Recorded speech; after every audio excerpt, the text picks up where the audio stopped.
روایت میں وارد ہوا ہے عبداللہ مبارک ایک انسان ہے کہ جو آیا تھا حج کرنے کے لیے.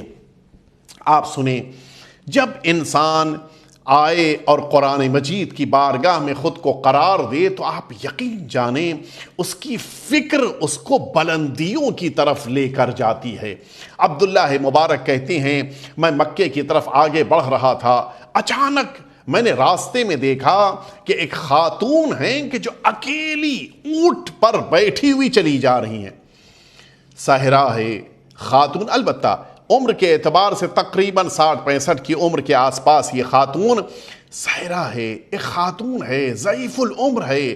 اس عالم میں آپ جانتے ہیں آج کا دور نہیں ہے، اس زمانے میں صحرا میں سفر کرنا جہاں پہ پانی کی گنجائش نہیں ہے، راستے میں کھانے پینے کا کوئی انتظام نہیں ہے، راستے میں کوئی بھی رہنما نہیں ہے، راستے میں انسان کے بھٹکنے کے چانسز ہیں کہ کس راستے پر چل پڑا خود اسے نہیں پتا ہوتا، بے پناہ مشکلات کا. میں نے جب اس خاتون کو دیکھا تو میں نے آگے بڑھ کے، ظاہر ہے کہ اس کا رخ بھی مکے کی طرف ہے، میں بھی مکے کی طرف جا رہا ہوں. میں نے آگے بڑھ کر سلام کیا. میں سمجھ گیا کہ کوئی بڑی محترم خاتون ہے، بڑی اللہ والی کوئی خاتون ہے. میں نے سلام کیا. آپ سنیں گے عبداللہ مبارک کہتے ہیں کہ میرا سلام کرنا تھا کہ اس بلندی پر بیٹھی ہوئی اس خاتون نے جو مجھے جواب دیا، میں حیرت میں پڑ گیا. ایک ضعیفہ خاتون جواب میں قرآن کی آیت سنا رہی تھی. جواب دیا سلام قولا من رب الرحیم، سورہ یاسین آیت نمبر 58. سلام ایک قول ہے جو رب رحیم کی طرف سے ہے. میں تو ششدر چونک پڑا، یہ تو قرآن میں جواب دیا انہوں نے.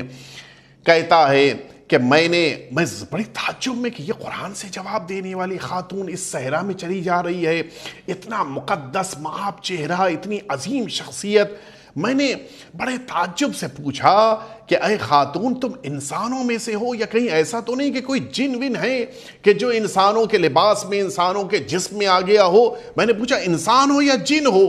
اس نے پلٹ کے کہا کہ یا ایھا الناس ما غرک بربک الکریم، اے انسان تجھے کیا ہو گیا، کیوں تم دھوکے میں پڑ رہے ہو اللہ کے بارے میں؟ یہ لفظ انسان کا استعمال جو سورہ انفطار کی 6 آیت شریفہ انہوں نے پڑھی، میں سمجھ گیا کہ وہ کہنا چاہ رہی ہیں کہ میں انسان ہوں. یا ایھا الانسان، اے انسان، اس لفظ کے ذریعے سے مجھے انہوں نے متوجہ کرا دیا کہ مجھے جن نہ سمجھنا، میں انسان ہوں. اچھا ابھی اور حیرت بڑھ گئی، پہلی بات کا جواب بھی قرآن کی آیت سے، دوسری بات کا جواب بھی قرآن کی آیت سے.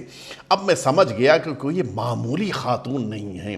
میں نے آ کے پڑھ کر پوچھا کہ یہاں پر کیوں، وجہ کیا ہے، اس صحرا میں اس انداز میں کیا ہو گیا، کیا کرنے جا رہی ہیں آپ؟ فرمایا من یضلل اللہ فلا ہادی لہ، سورہ اعراف آیت نمبر 186. کہا کہ جو بھٹک جائے اور اللہ کی طرف سے بھٹک جائے تو پھر اس کو تو راستہ نہیں مل سکتا. کہتا ہے عبداللہ مبارک کہ میں سمجھ گیا کہ یہ خاتون راستہ بھٹک گئی ہیں. میں نے پوچھا کہ آپ جا کہاں رہی تھی جو راستہ بھٹک گئی ہیں؟ انہوں نے فرمایا کہ وَلِلَّهِ عَلَى النَّاسِ حِجُّ الْبَيْتِ مَنِ اسْتَطَاعَ إِلَيْهِ سَبِيلًا، سورہ آل عمران کی آیت نمبر 97، کہ اللہ نے فرض کیا ہے انسانوں کے اوپر جس کے پاس استطاعت ہو وہ اللہ کا حج کرنے کے لیے جائے. کتنے اچھے انداز سے اس خاتون نے یہ بتا دیا کہ میں اللہ کے لیے حج کرنے جا رہی ہوں. اس سے بہتر کوئی طریقہ نہیں ہو سکتا. انسان اگر قرآن مجید کی آیتوں کے بارے میں غور کرے، نہ صرف یہ کہ قرآن اس کی زندگی میں اتر آئے گا بلکہ زبان سے بھی جاری ہو جائے گا. میں نے ان سے پوچھا کہ یہ بتائیے آپ صحرا میں اگر راستہ بھٹک گئی ہیں اور حج کرنے جا رہی تھیں آپ، تو آپ کتنے دنوں سے راستہ بھٹکی ہوئی ہیں؟ اچھا جب ایسا کوئی موقع آ جائے اور یہ پتہ چل جائے کہ سامنے والا مثلاً اپنے علم کے بنا پر علم کی گفتگو کر رہا ہے، تو انسان نئے نئے انداز سے، نئے نئے جملوں کے ذریعے سے سوال پوچھتا ہے کہ کہیں تو جواب دینے میں یہ رک جائیں گی. کہتا ہے کہ میں نے پوچھا کہ اچھا کتنے دن سے آپ بھٹکی ہوئی ہیں؟ یہ جو آپ کہہ رہی ہیں کہ راستہ بھٹک گئی ہوں، حج کرنے جا رہی ہوں، تو کتنے دن سے آپ راستہ بھٹکی ہوئی ہیں؟ انہوں نے بیان کیا کہ ثلاث لیال سویہ، سورہ مریم آیت نمبر 10، 3 راتیں مسلسل میں بھٹکی ہوئی ہوں۔ اتنے اچھے انداز سے قرآن کی آیتوں کے ذریعے اپنے ما فی الضمیر اور اپنے دل کی باتوں کو زبان سے جاری کرنا، کہتا ہے میں نے آج تک نہیں سوچا تھا۔ میں نے پوچھا کہ کھانا پینا صحرا میں آپ کو کہاں سے مل رہا ہے؟ کون پانی لاتا ہے؟ کون کھانا لا کے دے رہا ہے؟ کیسے 3 رات آپ نے بغیر کسی ساتھی اور ہمراہ کے گزاری؟ فرمایا سورہ شعراء کی آیت نمبر 79 انہوں نے پڑھی کہ ہوا یطعمنی و یسقینی، اللہ کی ذات ہے جو مجھے پانی بھی پلاتی ہے، مجھے کھانا بھی کھلاتی ہے۔ کتنی پیاری آیت اس موقع پر اس خاتون نے پڑھی۔ کہتا ہے کہ میں نے پوچھا کہ آپ اگر صحرا میں ہیں اور آپ راستہ بھٹک چکی ہیں اور آپ 3 دن سے پریشان حال ہیں، آپ نے آخر وضو کیسے کیا؟ پانی کہاں ملا آپ کو؟ آخر آپ کو نماز پڑھنی تھی یا نہیں پڑھنی؟ آپ نے وضو کہاں سے کیا؟ کہاں سے پانی؟ اچھا یہ سوال بھی اسی لیے ہے کہ شاید اب تو قرآن سے کوئی جواب نہ مل پائے، پریشان ہو۔ کہتا ہے کہ میں نے کہا کہ وضو کیسے کیا؟ انہوں نے سورہ نساء کی آیت نمبر 43 پڑھی کہ فَلَمْ تَجِدُوا مَاءً فَتَيَمَّمُوا صَعِيدًا طَيِّبًا، اگر تمہارے پاس پانی نہ ہو تو تمہاری ذمہ داری ہے کہ پاک صاف مٹی کے ذریعے تیمم کرو۔ انہوں نے سورہ نساء کی 43ویں آیت شریفہ کے ذریعے سے یہ بتا دیا کہ انسان اگر صحرا میں پانی نہ ملے، بھٹکا ہوا ہو، تو اس کو تیمم کر لینا چاہیے۔ آپ غور کریں کتنے اچھے انداز سے اپنی بات بھی بیان کی جا رہی ہے، شریعت بھی بیان کی جا رہی ہے۔ میں نے اپنی تھیلی سے روٹی نکالی، کہتا ہے عبداللہ مبارک کہ میں نے روٹی نکالی اور ان کی خدمت میں پیش کیا کہ بسم اللہ، آپ کو بھوک لگی ہوگی، آپ کھانا کھا لیں۔ فرماتی ہیں سورہ بقرہ کی آیت نمبر 187، کتنا پیارا جواب دیا۔ وہ خاتون فرماتی ہیں کہ ثم اتموا الصیام الی اللیل، قرآن مجید کی یہ آیت شریفہ کہ جس میں قرآن مجید نے فرمایا ہے کہ اپنے روزے کو رات تک مکمل کرو۔ انہوں نے اس آیت کے ذریعے سے یہ بات سمجھا دی کہ میں آج روزے سے ہوں۔ کتنے اچھے انداز سے بتایا۔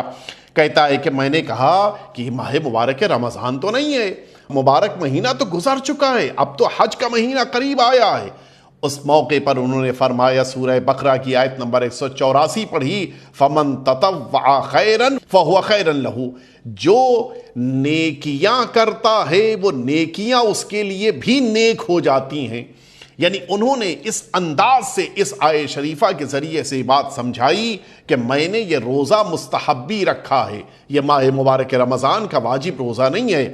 میں نے پوچھا کہ میں آپ کو آپ کے قافلے تک پہنچا دوں، مجھے اتنی اجازت دیتی ہیں کہ میں آپ کی رہنمائی کروں؟ اور آپ کو دیکھا اتنی مقدس خاتون ہیں، کا اجازت لے لوں، اجازت ہے کہ میں آپ کو آپ کے قافلے تک رہنمائی کر کے پہنچا دوں؟ جواب میں انہوں نے سورہ بقرہ کی آیت نمبر 197 پڑھی وَمَا تَفْعَلُوا مِنْ خَيْرٍ يَعْلَمُهُ اللَّهُ، یاد رکھو جن اچھائیوں کو تم انجام دیتے ہو ان اچھائیوں کے بارے میں اللہ جانتا ہے۔ میں نے اونٹ پر ان کے وہ بیٹھی ہوئی تھی، میں اپنے اونٹ کے اوپر بیٹھ گیا، میں نے آوازیں نکالنی شروع کی تاکہ اونٹ میرے پیچھے پیچھے، ان کا اونٹ میرے پیچھے پیچھے چلنے لگ جائے۔ لیکن ظاہر ہے کہ ایک عرب میں چلنے والا انسان اپنے انداز سے چلتا ہے، میرے اس اونٹ کو جو چلانے کا انداز تھا وہ بڑا ایسی آواز تھی کہ اونٹ تیز تیز چلنے لگا۔ اس بلندی پر بیٹھی ہوئی اس خاتون نے آواز دی کہ وَقْصُدْ فِي مَشْيِكَ وَغْضُضْ مِنْ صَوْتِكَ، سورہ لقمان آیت نمبر 19، کہ دیکھو چلنے میں بھی میانہ روی، اعتدال اختیار کرو، بہت زیادہ ایکسیس نہ ہونے پائے، اور اپنی آواز بھی بہت زیادہ نہ بلند کرو تم، بلکہ نارمل رکھو۔ یعنی انہوں نے دونوں چیزیں مجھے اچھی طرح سمجھا دی، آواز بھی دھیمی کر لو اور بہت تیز نہ چلو، تاکہ نارمل انداز میں ہم اپنے سفر کو طے کریں۔ کتنے اچھے انداز سے اپنے سفر کو یہ خاتون طے کر رہی تھیں۔ میں نے امرؤ القیس اس زمانے میں یہ ایک شاعر تھا امرؤ القیس کے جس کے اشعار معمولاً عرب کو یاد ہوتے تھے۔ میں نے امرؤ القیس کے اشعار پڑھنے شروع کر دیے، میں اپنی مشغولیت کے لیے اب میں بالکل خاموش ہو گیا تھا ان کے سامنے، جو کہوں گا وہ قرآن سے جواب ملے گا، میں چپ ہو گیا، گویا میں نے اپنی ہار مان لی تھی۔ عبداللہ مبارک کہتے ہیں میں نے امرؤ القیس کا شعر پڑھنا شروع کیا، جیسے ہی شعر پڑھا انہوں نے کہا کہ وَلَقَدْ يَسَّرْنَا الْقُرْآنَ لِلذِّكْرِ فَهَلْ مِن مُدَّكِرٍ، سورہ قمر کی آیت نمبر 17۔ خاتون فرماتی ہیں کہ ہم نے اس قرآن کی ہدایت کو اور نصیحتوں کو آسان کر دیا ہے، کون ہے ان نصیحتوں کو لینے والا؟ میں سمجھ گیا وہ مجھے متوجہ کرا رہی ہیں کہ ایک مسلمان کے لیے بقیہ کلمات کو زبان پر جاری کرنے سے بہتر ہے کہ قرآن پڑھے۔ اب میں یہاں پر کچھ نہیں کہنا چاہوں گا، نہ جانے کیسے کیسے جملے، کیسی کیسی باتیں ہماری زبان پر آ جاتی ہیں، کیا ان سے بہتر نہیں ہے کہ ہم قرآن مجید کی تلاوت کے عادی ہو جائیں؟ میں نے پوچھا کہ اس قافلے میں آپ کا کوئی رشتہ دار، کوئی عزیز، کوئی جان پہچان والا ہے؟ فرمائے کہ المال والبنون زینت الحیات الدنیا، فرمایا مال اور اولاد دنیا کی زینت ہیں، دنیا کی زندگی کی زینت ہیں۔ میں سمجھ گیا کہ اس قافلے میں ان کے بیٹے موجود ہیں۔ میں نے پوچھا آپ کے بچوں کا نام؟ اچھا میں سمجھا اب تو کچھ نہیں جواب ملے گا، انسان اپنی اولاد کا نام قرآن سے کیسے بتائے گا؟ میں نے پوچھا اچھا آپ اپنے بچوں کا نام بتائیے۔ انہوں نے فرمایا کہ وَكَلَّمَ اللَّهُ مُوسَىٰ تَكْلِيمًا، سورہ نساء آیت نمبر 64۔ پھر فرمایا وَاتَّخَذَ اللَّهُ إِبْرَاهِيمَ خَلِيلًا، یہ دو آیتیں کہ قرآن میں کہتا ہے کہ اللہ نے جناب موسیٰ سے گفتگو کی، اور قرآن کہتا ہے کہ جناب ابراہیم کو اللہ نے اپنا دوست بنایا۔ ان دو آیتوں کے ذریعے سے انہوں نے مجھے بتا دیا کہ میرے ایک بیٹے کا نام موسیٰ ہے اور دوسرے بیٹے کا نام ابراہیم ہے۔ میں نے پوچھا کہ بچے آپ کے کرتے کیا ہیں؟ اچھا اب تو کوئی جواب نہیں بن پڑے گا۔ انہوں نے اس بلندی سے جواب دیا کہ وَعَلَامَاتٍ وَبِالنَّجْمِ هُمْ يَهْتَدُونَ، وہ زمین کے اوپر راستے بناتے ہیں اور آسمان کے ستاروں سے بھی اپنے راستے طے کر لیتے ہیں۔ یا اللہ نے زمین کے اوپر راستے بنائے ہیں، اور کچھ لوگ ستاروں سے بھی روشنی اور ستاروں سے بھی ہدایت لے لیتے، ایک تفصیلی بحث ہے۔ انہوں نے اس کے ذریعے سے بتا دیا کہ ہمارے بیٹے زمین پر راستہ بنانے والوں میں سے ہیں۔ اور اس کے بعد جناب عبداللہ کہتے ہیں کہ جب ہم اس قافلے تک پہنچے تو انہوں نے اپنے بیٹوں سے یہ جملہ فرمایا کہ جاؤ، جا کر تم سب فَابْعَثُوا أَحَدَكُمْ بِوَرَقِكُمْ هَٰذِهِ إِلَى الْمَدِينَةِ فَيَنظُرْ أَيُّهَا أَزْكَىٰ طَعَامًا، سورہ کہف کی 19ویں آیت شریفہ۔ انہوں نے اپنے بیٹوں سے فرمایا کہ جاؤ کسی کو بھیجو تاکہ جا کر کچھ سامان، کچھ کھانے پینے کی چیز لے کے آئے۔ جناب عبداللہ کہتے ہیں کہ اس خاتون نے اپنے بیٹوں کے ذریعے سے یہ بات سمجھانی چاہیے کہ میرے لیے اور اس مہمان کے لیے کچھ کھانے کا انتظام کرو۔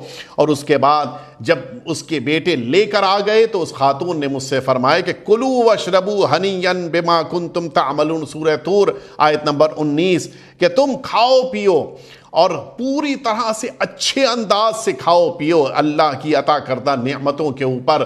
اتنے اچھے انداز سے جب قرآن انہوں نے مسلسل مجھے سنایا، کہتے ہیں کہ میں نے پوچھا ان بچوں سے کہ یہ بتاؤ تمہاری ماں کا نام کیا ہے؟ ان بچوں نے فرمایا کہ ان کا نام فضہ ہے، جناب سید عالمیان کی کنیز رہ چکی ہیں اور 20 سال سے قرآن مجید میں گفتگو کر رہی ہیں۔ اللہ اکبر! جب قرآن مجید میں انسان غور و خوض کرتا ہے تو پھر قرآن مجید میں گفتگو کرنے لگتا ہے۔ ہم سب کو بھی قرآن مجید کے بارے میں غور و فکر کرنی چاہیے اور اس قرآن مجید کو اپنی زندگیوں میں اتارنے کی کوشش کرنی چاہیے۔